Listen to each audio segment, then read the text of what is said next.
آپ کے بچے بھلے آپ سے پوچھیں یا نہ پوچھیں، آپ انہیں یہ ضرور بتایا کیجیے کہ ہم فلسطین سے اس لیے محبت کرتے ہیں کہ please like and subscribe this channel. اللہ تعالیٰ آپ کو اپنے گھر کا دیدار کرے جو اس چینل کو سبسکرائب کرے۔ یہ فلسطین انبیاء علیہ السلام کا مسکن اور سرزمین رہی ہے۔ نمبر 2، حضرت ابراہیم علیہ السلام نے فلسطین کی طرف ہجرت فرمائی۔ اللہ تبارک و تعالیٰ نے حضرت لوط علیہ السلام کو اس عذاب سے نجات دی جو ان کی قوم پر اسی جگہ نازل ہوا تھا۔ نمبر 4، حضرت داؤد علیہ السلام نے اسی سرزمین پر سکونت رکھی اور یہیں اپنا ایک محراب بھی تعمیر فرمایا۔ نمبر 5، حضرت سلیمان علیہ السلام اسی ملک میں بیٹھ کر ساری دنیا پر حکومت فرمایا کرتے تھے۔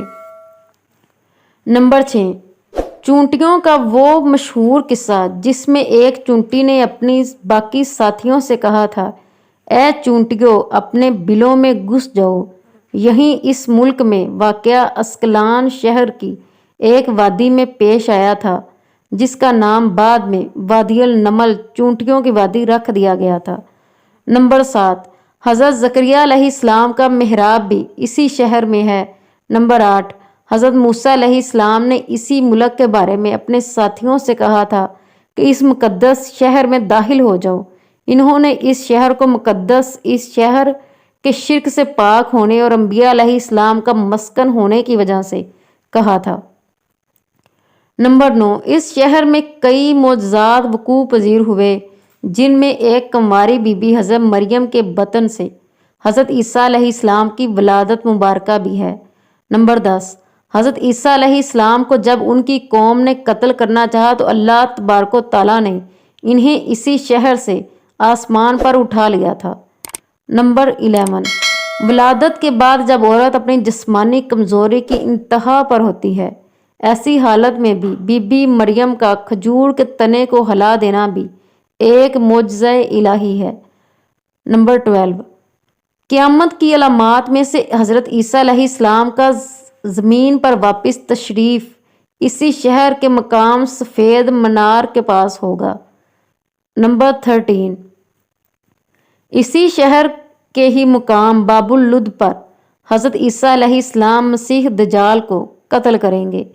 نمبر 14، فلسطین ہی ارض محشر ہے۔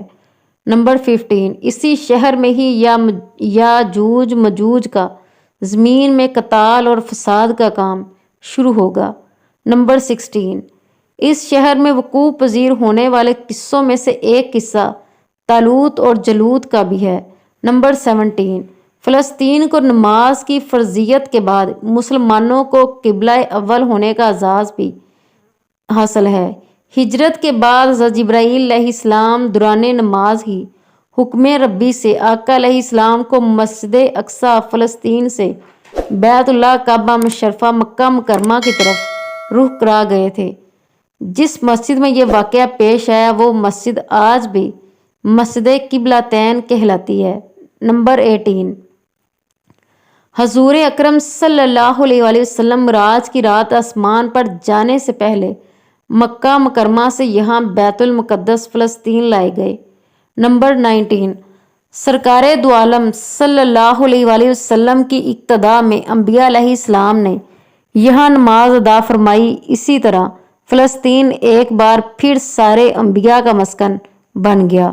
نمبر 20، سیدنا ابو ذر کہتے ہیں کہ میں نے رسول اللہ صلی اللہ علیہ وآلہ وسلم سے عرض کیا کہ زمین پر سب سے پہلی مسجد کون سی بنائی گئی؟ تو آپ صلی اللہ علیہ وآلہ وسلم نے فرمایا کہ مسجد الحرام یعنی خانہ کعبہ۔ میں نے عرض کیا کہ پھر کون سی مسجد بنائی گئی؟ تو آپ نے فرمایا کہ مسجد اقصی یعنی بیت المقدس۔ میں نے پھر عرض کیا ان دونوں کے درمیان کتنا فاصلہ ہے؟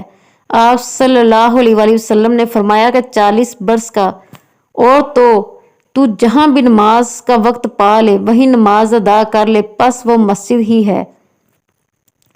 نمبر 21، وصال صلی اللہ علیہ وآلہ وسلم کے بعد حضرت ابوبکر صدیق کو ارتداد کے فتنہ اور دیگر کئی مشکلات سے